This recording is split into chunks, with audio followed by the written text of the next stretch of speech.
let's start with prioritizing self-care in your life. Talk to me about your journey. I know you've got a story with this, so talk to me about your journey with that. Yeah, prioritizing self-care has not always been something that I proactively embraced. Sometimes it came about because I kept going and going and going. I did not have boundaries set. I ignored red flags and warning signs. Right? Yes. Trying to you know that all too well. You know that all too well, right?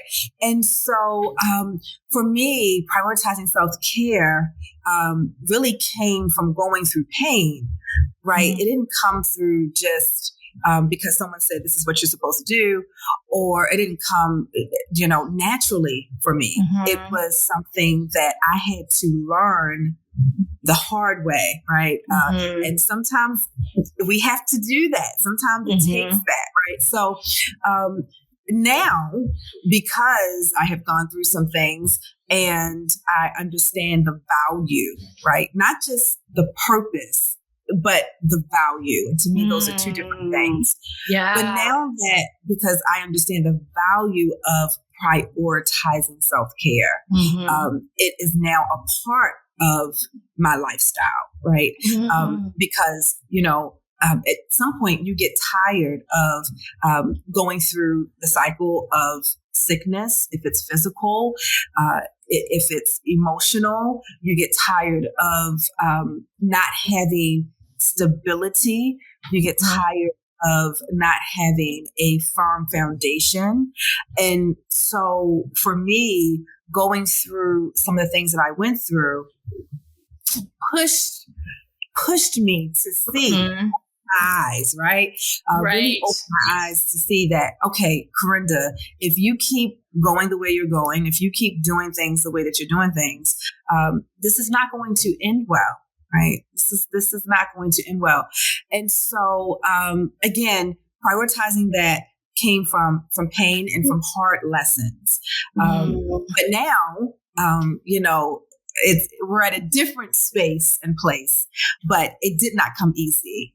Yeah. What are the things that help you? What are some of those things that you really feed you? Yeah. So a few things that really help me.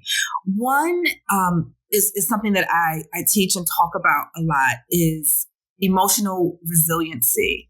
And it's very, very important because life can be very difficult. Life can be painful. Life can be heartbreaking.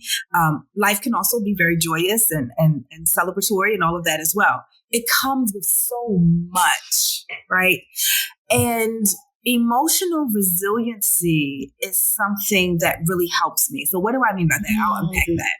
We all have to have something that no matter where we are in our life's journey, no matter where that journey finds us, we have to have something that we hold on to, that speaks to us, that speaks to the core of who we are and what will continue to keep us going. So I will give you an example. So for me, emotional resiliency for me is seeing the hands of my grandmother, right? So my grandmother has an elementary school education and she worked in a crab house all of her life. Wow. Right. And so she would get up every day, put on her apron, walk to where she needed to go to work at the crab house, go in the back, sit at the table, put her net on her head and pick crabs, like blue crabs, pick crabs. I'm from Baltimore.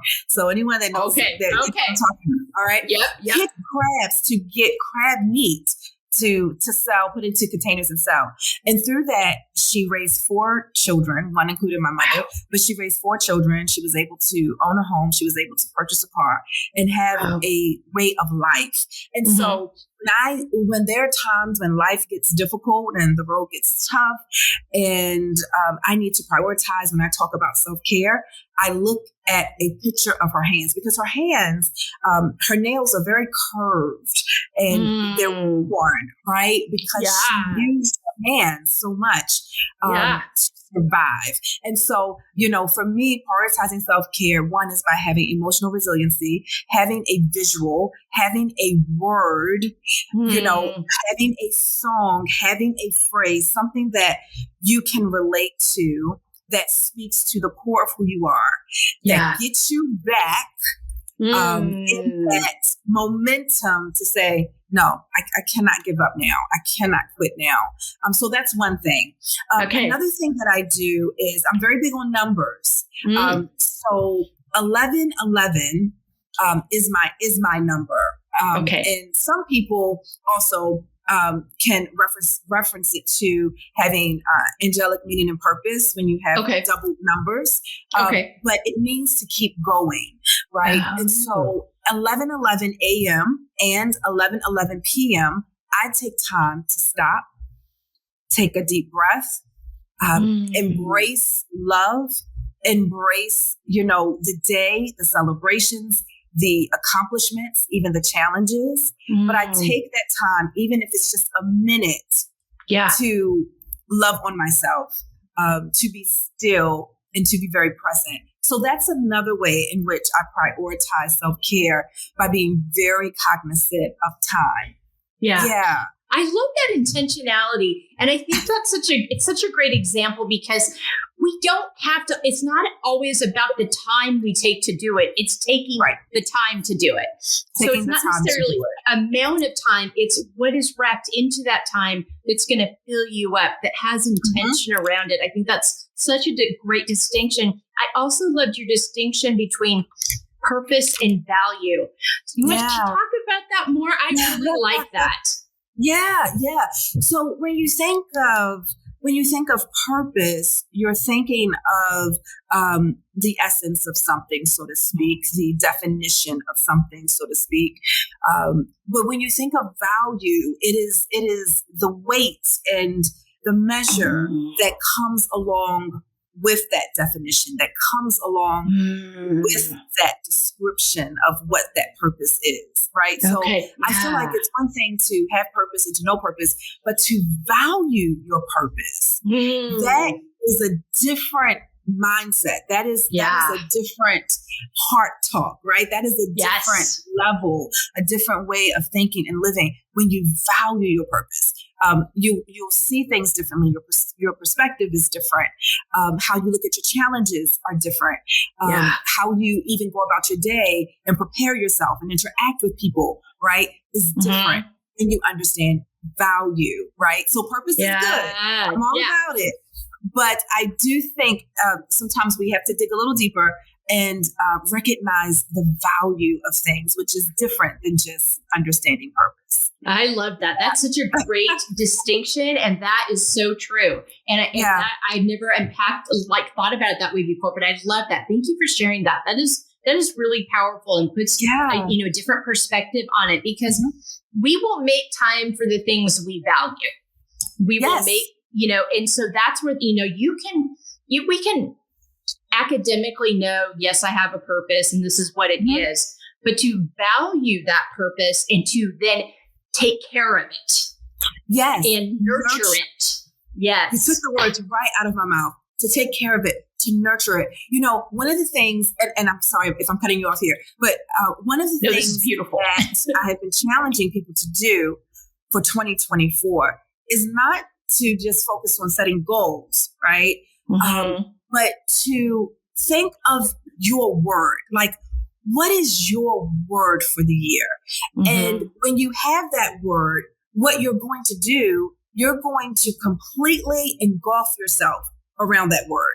So that means you're going to be intentional. You're understanding the value of this word, right? So you're going to be intentional about reading books, listening to things, hearing things, listening to podcasts and watching podcasts such as yours, Melissa. You're going to be intentional about every decision that you make. You're going to be intentional about the connections that you make. You're going to be intentional about how you spend your time when you just focus on a word, your word for the year. So my word for the year, I'll just share with you and your audience. My word for the year is breakthrough, right? So, oh, wow. That's one of mine too. I've got, yeah. Oh, wow. That's wild. I was like, I was just sharing, like, I've been having a hard time, like, breaking down. I've got like 5 that are sticking out, but that might have been my revelation right there that breakthrough is the one I'm sticking with. I love it. I love it. I love it. I love it. But that's my word for the year, right? So I'm breathing it, speaking it, reading it. Before I go to bed, I'm declaring it. I'm setting forth my day by speaking affirmations that, activate that and really speak to that. So, again, it's so important to understand value, that the value of who you are, the value of words, and the value of purpose. So, so important. Yeah. Oh, so good. So good. My word last year was gentleness because I needed to be more gentle with myself. Yeah. And I put it at the top of my journal every day. And I put the day I was on for gentleness. And it does make a difference. It makes a difference. If it's the first thing you see, you think about, was I gentle? Did I use gentleness there with myself, with others? It is powerful. It does, it makes such a difference. Powerful. It's very powerful. I tell people sometimes less is more. It really is. Yes. It really is. And when we learn that and become comfortable, and not just comfortable, but have a confidence in that, I think it will make a difference too in what we do, who we are, and how we make an impact in the lives of others. So anyway, I know I'm just like... No, this is so good though. This is so good. And I knew you'd have so much to bring to this because I think I love the less is more piece because especially as women, we're used to doing where you got a lot of things going. We're multitasking. My friend, Shaquanda Reese does a thing where she's focused tasking, which I love. It takes I listened to her podcast. She's on your show. Yes. So good. I love that so much. Good.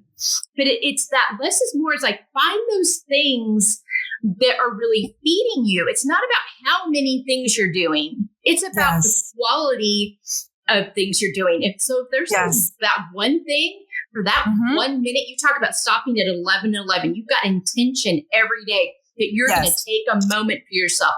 That can make a lot more difference than something you stuck in your calendar because you've been told or you think or you're trying to meet some kind of how many things can I do expectation, but it's not actually feeding you. It's just a checklist item. So if there's not value and intention behind it, then it's just another thing you're doing. So find those things. And it doesn't have to be overwhelming when you do this, but find that thing that nurtures you. And we'll talk later about how you can identify those things. But I love what you said about less is more. Absolutely. Really powerful, really good stuff. Confidently setting boundaries. You mentioned earlier when you talked about prioritizing self-care that boundaries that was a challenge for you at one point. So talk to me about your journey with that and how you moved from that space. Yeah. I struggled for a long time in my life with perfectionism. And when I wrote the 40-day devotional, it's called Perfect Patty Messed Up. Yeah. And it really was so transparent for me to be able to see areas that, hey, Carenda, you've got to work on certain things. And one of those things is boundaries. By nature, my natural ability, and when I say this, Melissa, I mean, I don't have to work hard at this. I don't have to read a book about it. I don't have to take a certain concoction to by nature, I am a giver. I am a lover, right? I am a person that shows up and brings forth naturally, right?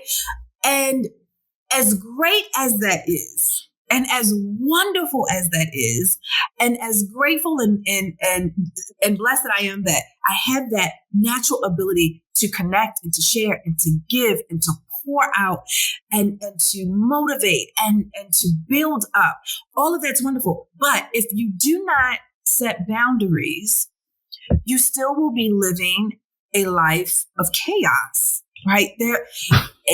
Internally, emotionally, like you will be a mess, a mess. And so some of the things that were happening to me is, I was going and not setting boundaries. The other half was, I struggled with, I don't want to disappoint people. I had this thing of, even though I'm tired, one eyes are like, they're closing on their own, right? And I'm like, sure, I'll do it. I'll be there. And so it's so important to set boundaries. And I did struggle with that. I struggled with that because I felt like, well, I've got to keep it all together, right? And you do not have to keep it all together. We're not made that way to do so. No. And the pressure of I don't want to disappoint also hindered me from setting boundaries. And the fact that I naturally love to share and to give and to pour also hindered me from setting boundaries. But it is so important to do so and to be intentional about it as you are just going through your everyday life. So there are times within the year that I don't do any speaking engagements. I don't travel. I'm, in that particular month, it's just, I'm stationary, right? Yeah. It's quiet. It's not a lot of movement. And I have to be intentional about that. But it's important to set those boundaries that you need to set and have an accountability partner. I think it's important to be able to have someone to say, hey, Melissa, I know you were saying that this is a boundary that you want to set, you're going to shut the phone off at this time, or you're going to go to your Calm app at this time, or your Abide app at this time. How are you doing with that? We need that, that's important.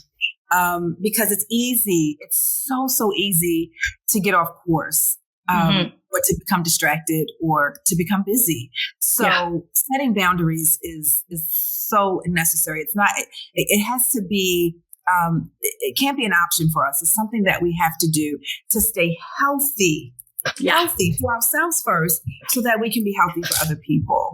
That's it. You hit it right there. That is it in a nutshell. Any of our most wonderful attributes can work against us if we go too far the other way, if we don't step away to rest. Because as women, we're conditioned in so many ways. And if you're already inclined to be that way in your nature, plus what the narrative is in society about that, it is very easy to get pulled back in. I mean, there are generations and, of stories of that, exactly that happening, and how we're expected to show up in the world. Yes. And so being willing to be like, no, joke's on you if I don't take this time away, because none of us are winning. None of us. And none of us are winning. I think it's such a good reminder of that. So thank you for that. That was so good. Such an important reminder. And it's okay. Not every good thing is for us. There are other good things that are out there that are for other people that don't need a rest, that are refueled, that need an opportunity. I mean, so I think I think sometimes we use that as a barometer. Well, is it good? Okay. Just because it's good doesn't mean it's right for you at that time. So that cannot be so true. That cannot be the defining thing. It's got to be, where does this align with the boundaries that I've set that I know I need for myself? To be the best. Absolutely. That is so important. And I think if I can just add, one of the things that will help us to continue to create healthy boundaries is also listening to our intuition. I really, it's so, I cannot stress that. And I don't know who this is for and who's listening to this at this moment, but you have a strong whoever you are, your intuition is very strong, very, very strong. And a lot of your frustration is because you did not adhere or listen or trust for whatever reason to your intuition. So I'm telling you now, as a guest on the Feel podcast with the great Melissa, I'm telling you, listen to your intuition, trust your intuition, and don't waver. I think that listening to your intuition, Melissa, really will help in that area of setting boundaries, right? Yep. And being okay. Yeah. Yep. Because it will tell you. And we are told by a lot of narratives not to trust that for so many times, especially as women. And that is absolutely not true. You'll feel it, and trust it. It is there to guide you. You were given that. You were given that when you were created to trust and listen to. So thank you so much for hitting on that. That's so good. Yes, so good. Yes. Trust the gift that you were given. Trust that gift. Intuition. Absolutely. Taking care of our emotional health as much as our physical health. Talk to me about that. And this is emotional, physical, mental, spiritual, our souls, everything. Talk to me about that journey. You have this amazing program, and I've actually, I got on my email. I'm like, I'm going to ask for this emotional detox. I'm going to check myself to see if I'm doing very well on this, because I talked a lot about it, but now I'm actually hitting it. So, so talk to me about your journey with this and how you got to a point where you understood the necessity of this and offering it to other people. Yeah, absolutely. I am so passionate about emotional health. And I'm passionate about it because it saves lives. It replenishes to do it. It restores us to do it. It has so many bountiful benefits. When I do my workshop, one of the things that the slides that I talk about is the human body, right? And within the human body, we have, I believe, between 77 or 78 major organs, that help to keep us going, living, breathing, right? And out of those 78, 5 are vital for survival. Right? 5. Okay. So Melissa, I don't know if I should put you to the test and ask you, if you can guess what those 5 are. Oh my goodness. It's okay. No pressure. I know exactly. You're getting me now. No pressure.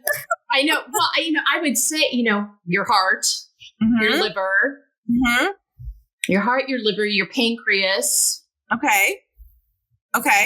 Your heart, your liver, I'm freezing. No, you're good. You're good. So you have your liver, right? You have your brain, you have your heart, okay? You have your lungs, right?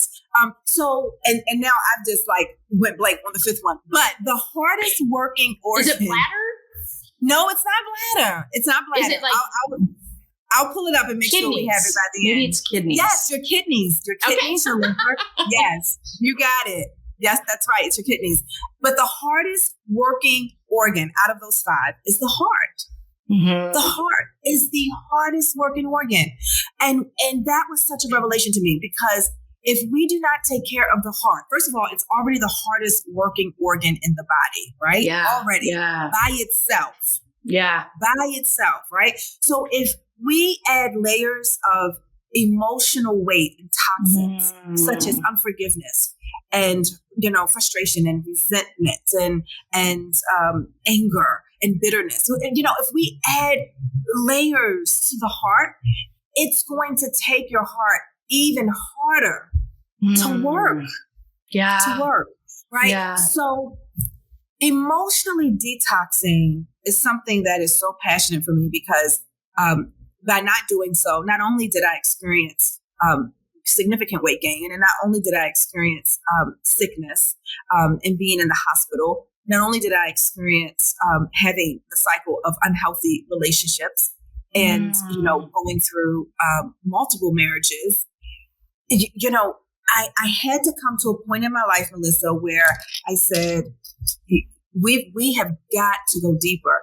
And going deeper doing doing a physical or natural detox is great. There's nothing wrong with it.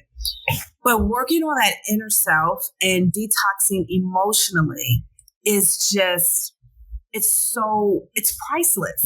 It really is priceless, because our emotional health is the ability to cope with stress, express emotions appropriately, and maintain a positive outlook on life.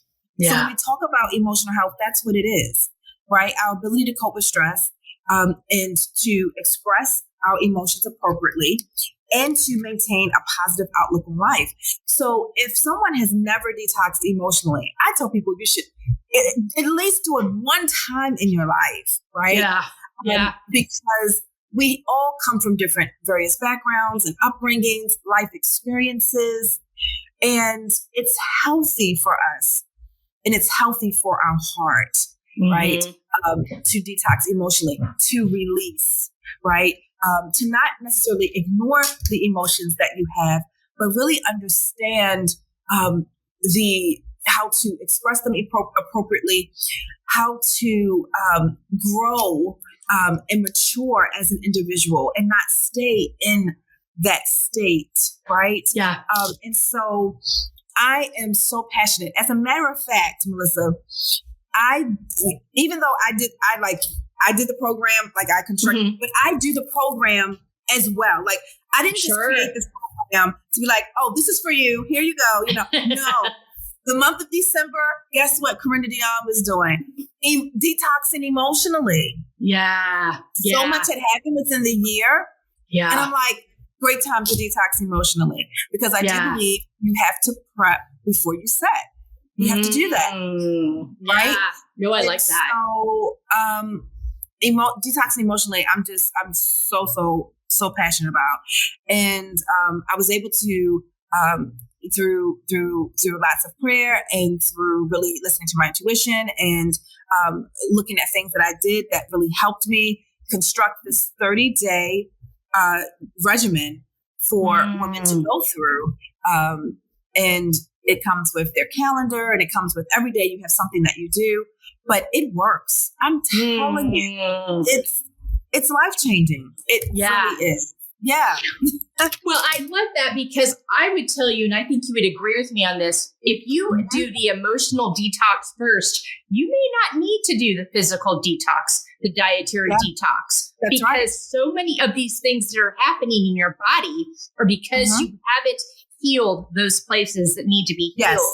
You know, you talk about the importance of we need to process our emotions properly. We can't just stuff them. We got to walk them out. We got to give them what they need to be moved through and move on, so they don't stay stuck in us. Yes, because you cannot.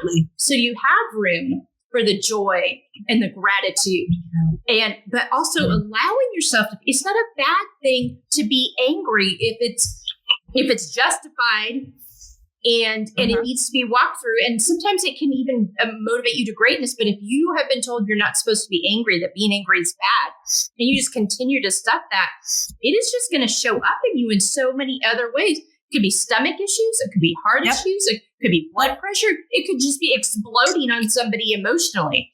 So I would say, start with the emotional detox. I mean, my thing is, I name my emotions every day. I sit down. And I name everything I'm feeling. And then I let that guide me on what my self-care needs to be that day. That's good. Or how I can show up that day. You know, what's my capacity like for what I have on my calendar? Do I need to make a shift, or do I just need to know, okay, that's my capacity day. Good to know. That informs on how I need to prepare for X, Y, or Z. And that's something that my therapist gave me a few years ago that's been really powerful. But that's powerful. But find that thing that makes you do that. It will change everything. It will. And detoxing emotionally helps you to extend generously. Let me say that. It helps you to extend generously self-compassion. It really does. Generously, because we tend to not do that generously, right? No. When it comes to extending self-compassion, it is slim pickings many of the time, most of the time. It is. It's the last thing that we do. We'll give it to everybody else. Yes, everybody else. But we do not do a good job with generously extending to ourselves self-compassion. The emotional detox helps you to do that. Okay, it helps you to do that. It also helps you to understand triggers because there are things that have happened, and if you're not careful and if you don't think about it, it's like you don't even realize that something or an experience or a word or is triggering that emotion, it's triggering that toxin to kind of get go down that vigilant mode, kind of fight or flight kind of mode. You're like, why am I feeling this way? What is going on with what, so it helps you to identify triggers, right? It helps you to lighten the load, the weight of the heart, the matters of the heart, because it is the hardest working organ in the body. And it helps you to extend generously self-compassion. I love that. It really is. It really is. We are the last ones to give ourselves grace, but it is so important to ourselves. We deserve it. We are worthy of it. Our value, it matters.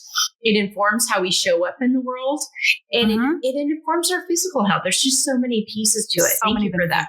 So good. So good. Well, I'm gonna go through and fill out I'm gonna go through the practice, and don't worry, audience, this information will be on our website, so you'll have access to it too. I'll report back on it, how it went.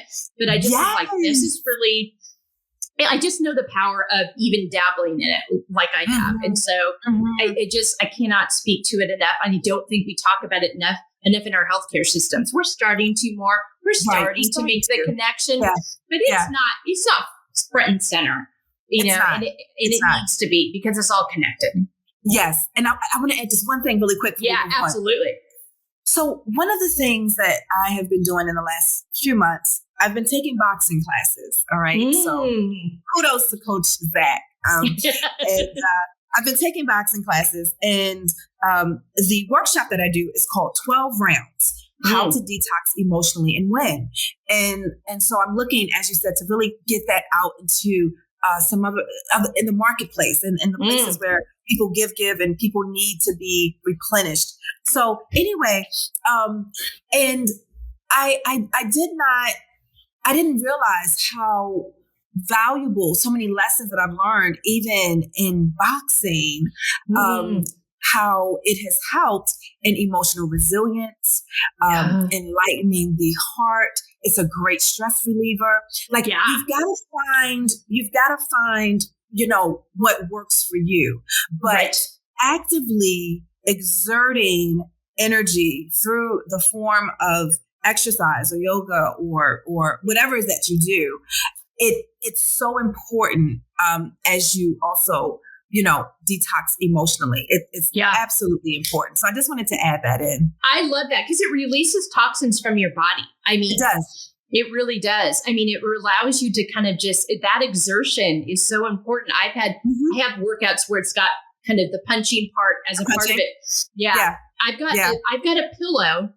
And I've got a brick wall that is kind of when I need to release something, when something's going on, I think it doesn't hurt anybody and it gets it out. It gets it out. You got to release it. You got to get it out. You've got to get it out. You really do. Yeah. So important.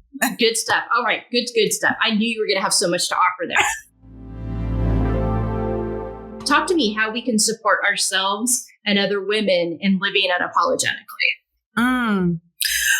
Well, you can support each other and support yourself by, again, first of all, understanding value and understanding, and I'm going back to that, but really understanding that we all bring a level and a capacity, as you stated, of value each and every day. And so embracing that for yourself and embracing that in the lives of other women is so important.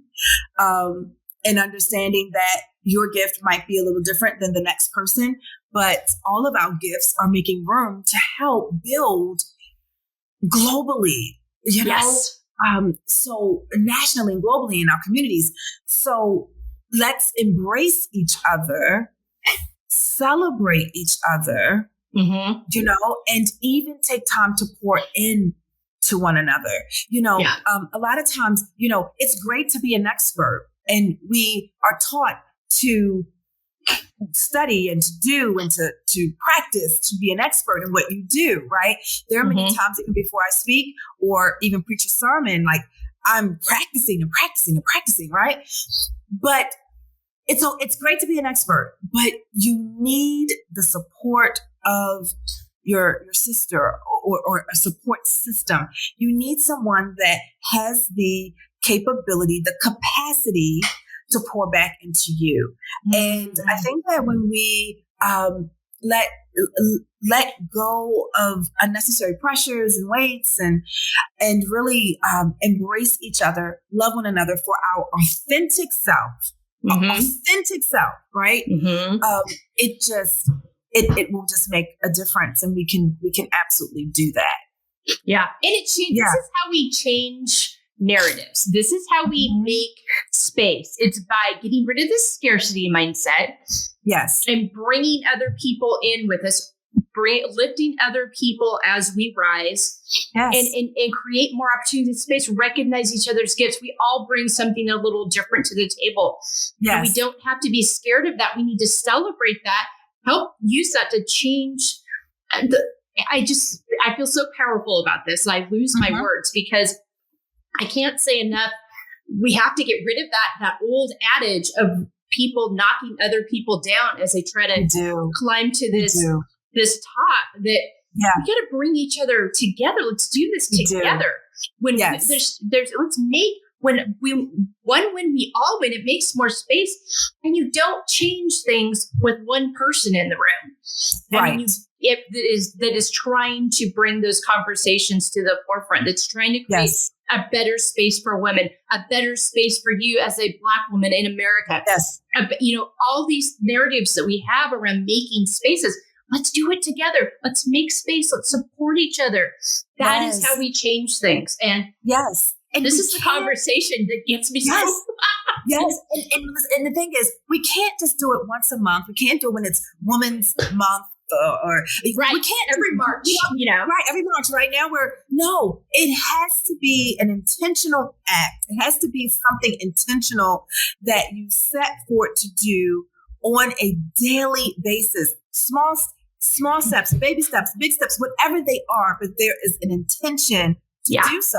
And we've got to see the gravity, the weight of that. When we just don't focus on something as just this month or this day or this. No, it's every day. Yeah. It's every day. If I only think about me and our space, that's a little selfish, like your vision, your purpose, it may not be tomorrow, but I'm going to be intentional in saying, listen, you all need to, you need to follow Melissa. You need to support her. You need to, if there's something she's doing, we need to come together. How can we bridge this thing? How can we bring out gifts? How can we be authentic in who we are and respect one another, have compassion and move this train, this beautiful train forward. Yeah. And having these conversations, having these conversations in these spaces, because when we do it, it invites other women into it. Yeah. And that was, my whole thing is like, let's create a community. Let's do this together.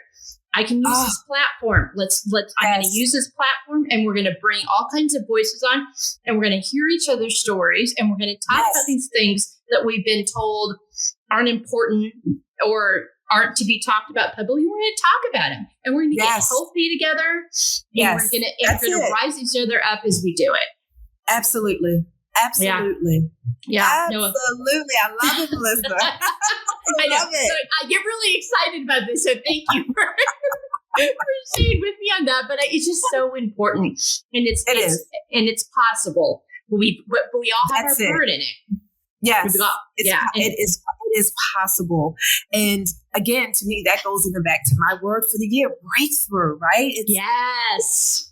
It's possible. Yeah. It's possible. Yeah. Yeah. But it goes back to that intent and that value thing. There's got to be intention, and it's got to be something we value and that we see the value in, so that we will be part of it. Yeah. Absolutely. The importance of setting and coming back to your why and your values in everything you do. Talk to me about that, because you've got a lot of demands on your time. Yeah, absolutely. Coming back to your why is very, very, very important. One of the things that I'm doing is, even in this year of breakthrough, it's making sure that everything that I do is aligned with who I've been created to be. Right. And understanding that I'm not just quick to jump on the next trend or feel the pressure of, if I don't have a certain amount of likes or views, or I'm letting all of that stuff go. I'm just, and understanding your why, right? Understanding your why as it relates to your created purpose, as it relates to who you are without makeup, who you are without the fancy clothes and the beautiful jewelry and all the glitz and glam, like understanding who you are, right? Naked and unashamed, so to speak. Yeah. And so when understanding your why, I would say is something that let me back up. Okay. Understanding your why, I would say this: knowing how you desire not only to be remembered, but to see your legacy to continue, should motivate your present and your now, right? So let me unpack that just really quickly. So for instance, I want people to remember me. I want people to say and remember me as a woman of wisdom. I want them to say, at the feet of this woman, I have learned great wisdom and understanding, right? That's my why, right? Yeah, right. Because my why lives on. My why doesn't die when I no longer have breath. My why continues to breathe. My why continues to move. My why continues to, envelop and develop. It continues to speak, right? Yeah, so, understanding your why is really understanding beyond just who you are, but it's also understanding when there is no breath left, what is your how is your legacy going to continue? How is who you were created to be going to live on and forward? And that should continue to motivate you even in your present. Does that make sense, Melissa? It does. I love that. And then there's so many, it's how you breathe into your loved ones, how you breathe into those you work with. All those people have the capacity and capability to carry this on. Being a mentor to those younger generations, inviting them in.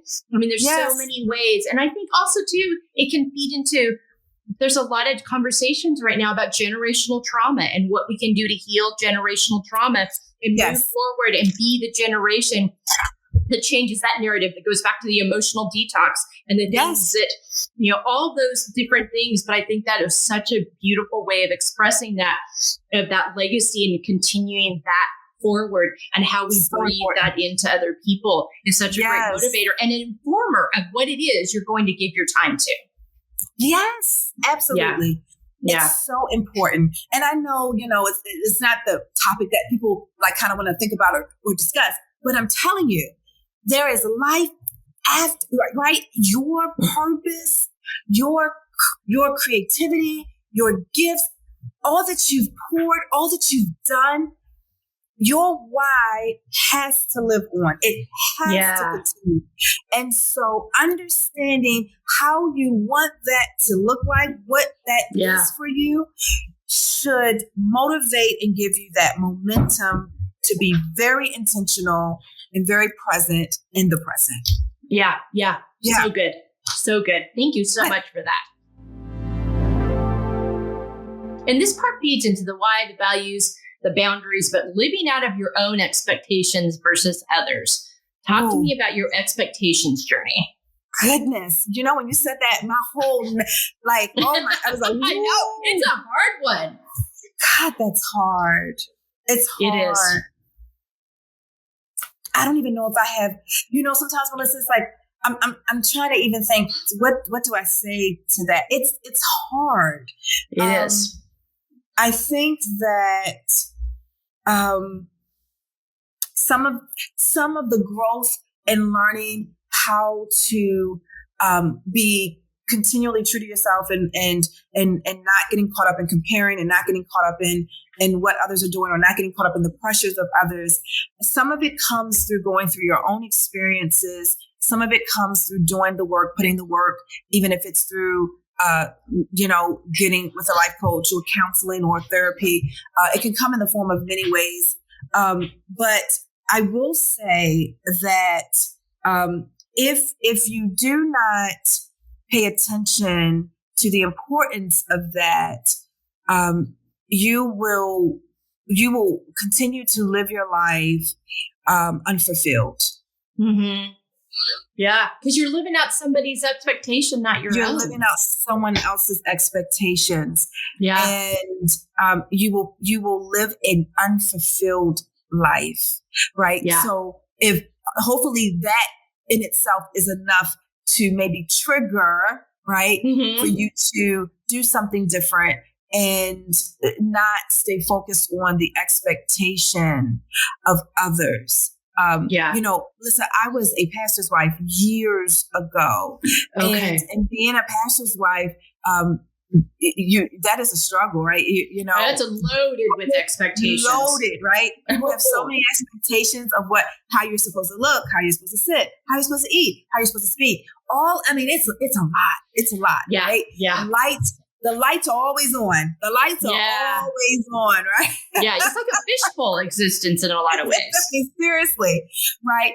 And one of the things that I did, unfortunately, was I began to when I was not well, when things weren't well, when I should have had have spoken up or should have had confidence to share. I knew how to mold into doesn't matter what's happening, everything's good, everything great, right? And living this expectation that is unrealistic. Yeah. It is unrealistic, right? It is. And it's a setup to fail. And it's just a setup to fail. It really, really is. So I would just say that if you continue to focus on the expectations of others, you will live a life unfulfilled, and you will continue to put unnecessary pressure on yourself that was never meant to be, right? No. So I hope that's enough to trigger someone to take some self-inventory and to look at what they need to do differently moving forward, and take it slow. Don't feel like Rome wasn't built in a day. Like as they say, Rome wasn't built in a day. Yeah. Like take it slow, right? Yeah. Even if it's one thing you're going to focus on, but just take it slow. And as you mature, as you start to see your maturity, your development, and your growth, other things will begin to, come with that. But I hope that helps, because it's such a hard. It is. It is a hard one. There's a lot of pressure with it, and it really ties into values and boundaries. And so, if you feel like okay, one of those, they're all tied together. So look at that thing that you feel like might, I don't know if comes easiest, but seems more natural to you.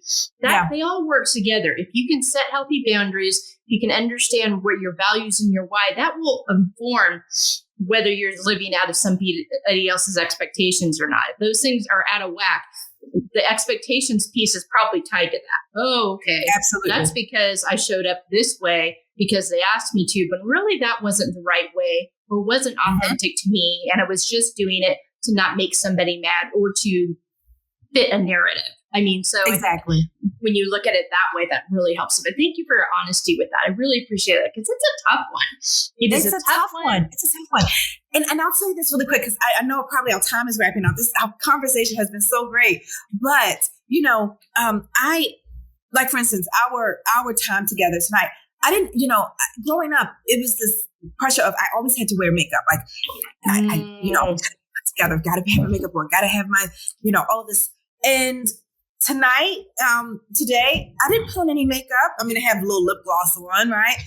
But if this was 50, maybe 20 years ago, oh my gosh, I would be so focused on the fact of, do I have this? The bronzer good? Is my blush good? Is my... now I'm in a place and then I'm in a space. This is who I am, right? If I have on makeup, great. If I don't, it's okay, right? I rather I'd rather people see the heart of me than to see, all of this makeup and I'm not saying anything against people who wear it. I do wear it. Absolutely. But I'm just saying it's not a deal breaker in who I am, right? Yeah, and not an identity piece. Like it's not an identity, right? Yeah, exactly. Yep. Like you get comfortable. I mean, when you're confident in your skin and who your purpose, your value, you can relax a little. You don't have to. You can. Yeah, you can relax a little bit. You can relax a little bit. You can. Yeah.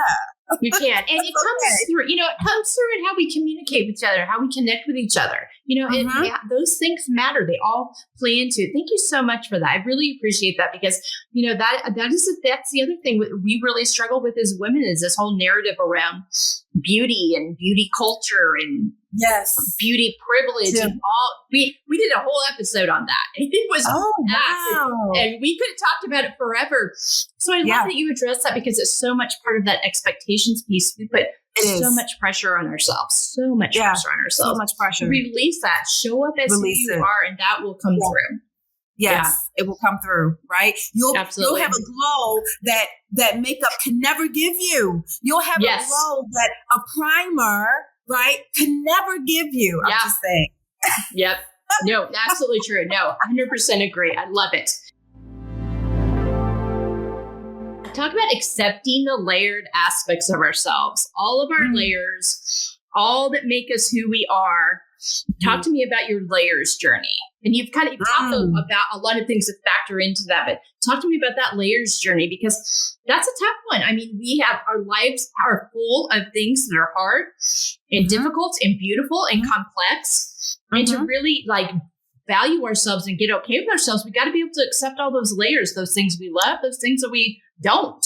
So talk to me about your layers journey. Yeah. My layers journey definitely has been layered. It's been layered. I know that too. Yes. One thing that has been very, very significant, and as you may have noticed, I'm very careful of words because they have meaning. But one thing that has been very significant for me is to have people in my circle that are different than I am. So let me, this helps with layers. So for instance, I am a very optimistic person, right? I mean, I'm telling you, it could be the most doom gloom situation. And some way, somehow, Carenda Deonne is going to find that layer of beauty somehow, right? Somehow I'm going to find it. Yeah. And as beautiful as that is, that also comes with the flip side. I tell people there's always a flip side, right? Mm-hmm. And so for me, in helping with my layers, of the beautiful things that the attributes and the abilities and all of that, but the weaknesses as well.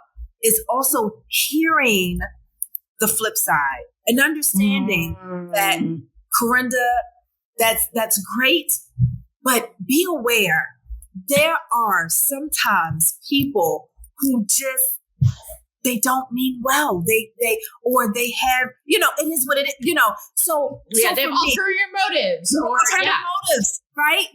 Yeah. So for me, in embracing layers and understanding the layers that I have, came from not just pointing the finger outward, but understanding the percentage, the part that I have also played in some of those things, the weaknesses that I have.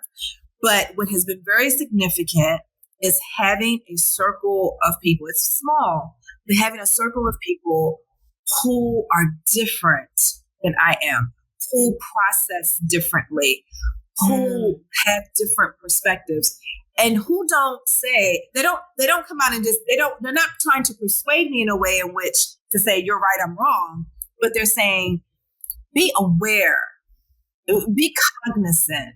Does that make sense? Yeah, I do.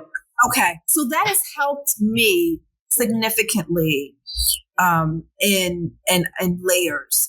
Yeah.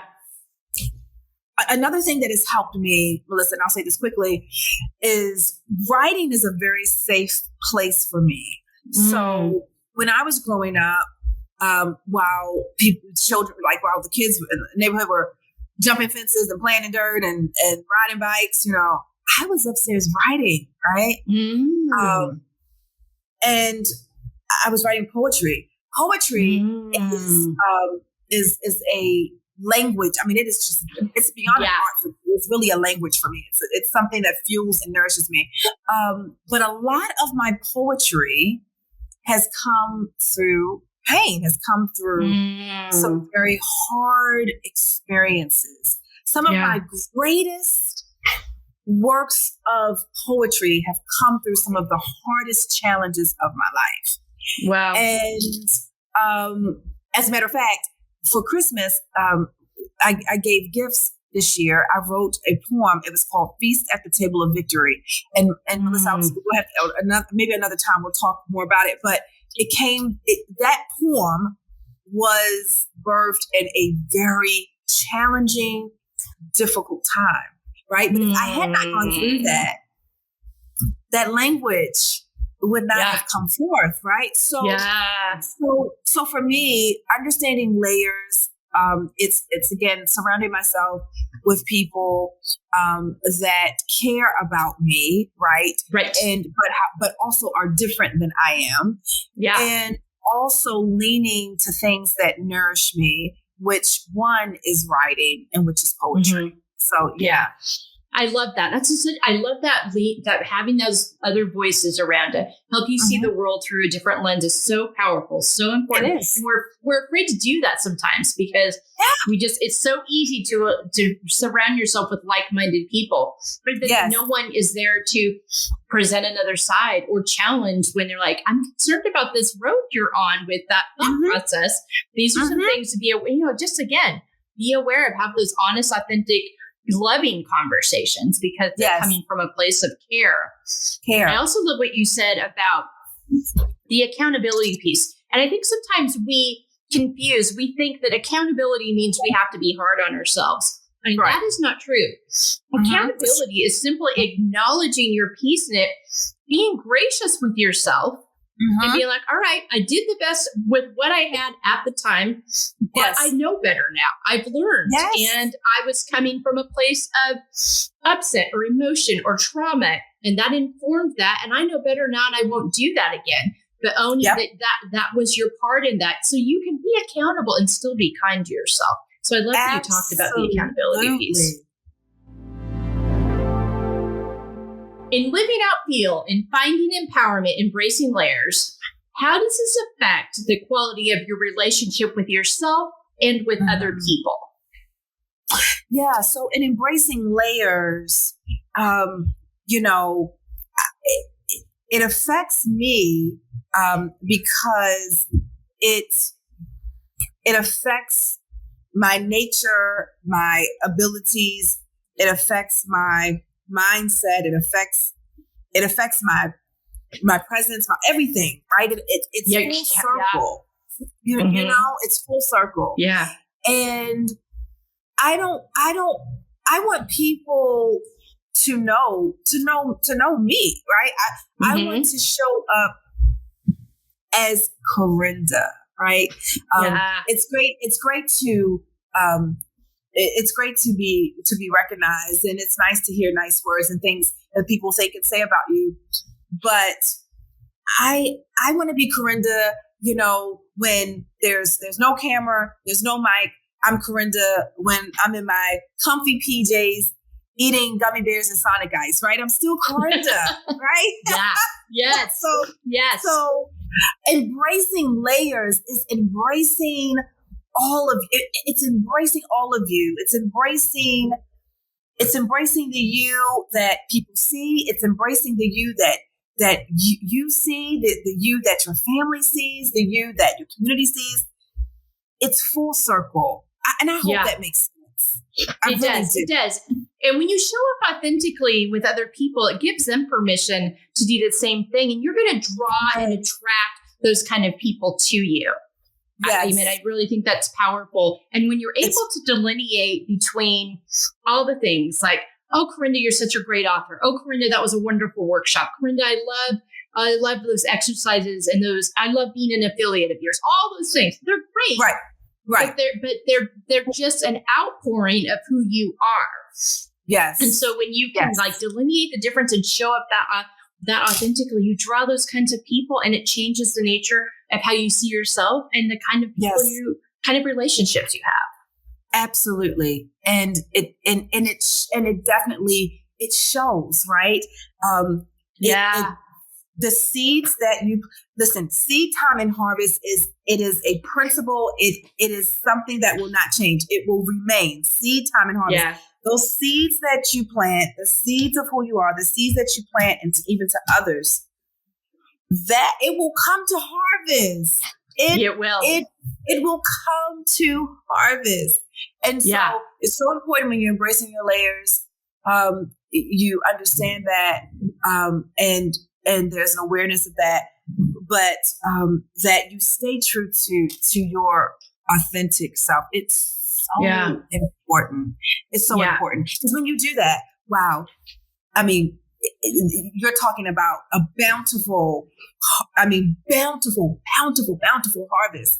Yeah. That maybe, will even go beyond your years of living, but it is bountiful.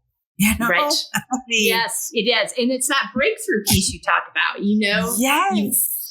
And when you show up that way, and it makes space for that and allows for that. I love that. Such a good description. Thank you so much for that. We're down to the rapid fire. Name five activities that nourish you. 5 activities that nourish me. Okay. So writing poetry is one, right? Or listening to poetry is one. So, right. Music is something else that nourishes me. Let's see. Scenery nourishes me. So either taking time to go to the beach or the mountains, or just taking a drive and being able to look out at scenery like that nourishes me.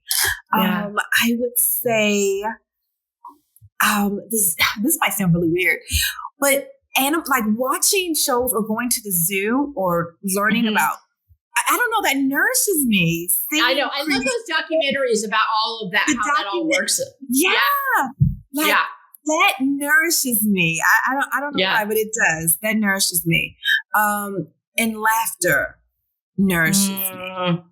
I think we underestimate the power of laughter. I was talking with another guest about that this fall. Allison Blood and I talked about she told me about this funny thing, and I'm not going to get it right, but it's like a laughing yoga, where there's like a yoga where the focus is not just the yoga stretches, but laughing. And like, it was, go back to Alison Blood's episode, look at her resources and see if you, but it was like, I have never heard it. She was like, the power of laughter. We underestimate how therapeutic that is for us. So I love that you mentioned that, because it really is having a good laugh. So make space for that. It's important. Yes. It all matters. All right. It does. 5 words on how you want to feel the next 6 months. Oh my gosh. 5 words on how I want to feel in the next 6 months. Yeah. Oh, goodness. I'm really thinking about that. I want to feel elevated.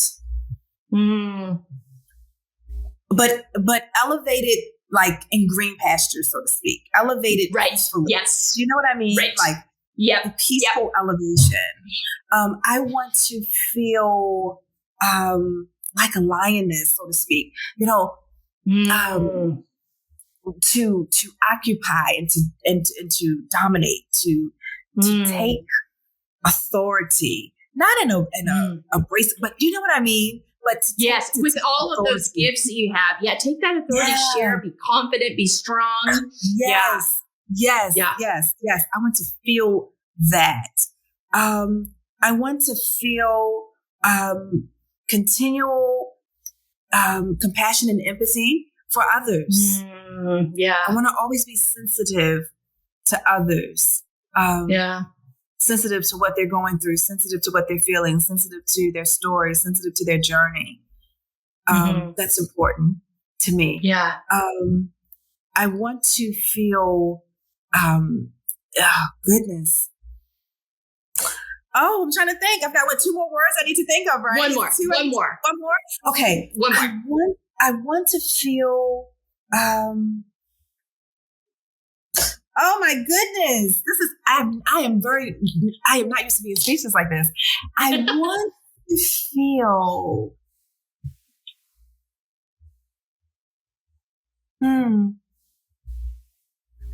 I want to continue to feel, I don't know if this makes sense. I want to continue to feel,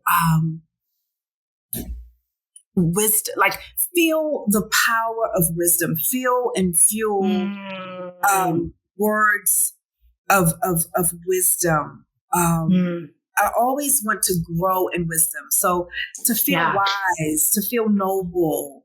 Does that make sense? Okay. Yeah. And just continue. I know. And it's always interesting people's reactions to this question, because I think it's something that when we're trying to be intentional and be mindful, think about, I think sometimes that can help in kind of that manifestation of, okay, how do I want to feel the next 6 months? Okay, what kind of things do I need to be engaging in with my time in order to feel that? Or do those ways I'm talking about feeling, do they align with the track I'm on right now?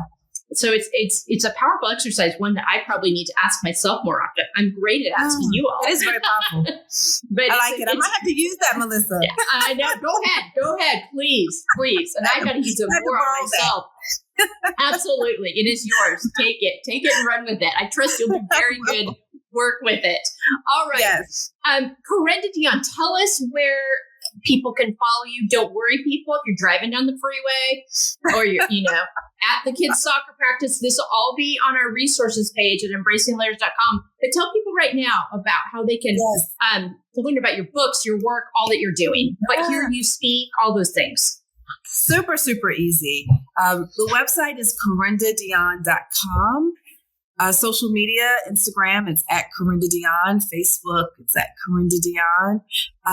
LinkedIn, I also believe it's at Carenda Deonne. So, you got my name, you can find me, right? Awesome. You can find me pretty easy. Yes, but carendadeonne.com. Absolutely. Okay, great. Thank you so much for your time today. This has just been a treasure trove. I knew it would be of just your experience. I appreciate your authenticity, in your vulnerability, in sharing your story, your energy that you brought to this. Field Podcast audience, you're going to want to check out these resources. Go to her website, follow her on social, because she just brings so much to the world. And she helps individuals, she helps businesses, she helps all kinds of different groups. So if these things you're hearing today is like, that would be really useful for me. She works in a plethora of environments. So keep that in mind as well. But thank you so much for your time today. I really appreciate it. I know your time is valuable. Field Podcast audience, I hope you feel as energized by this conversation as I did. And I hope you all have a great week. Thanks, Melissa. Thank you.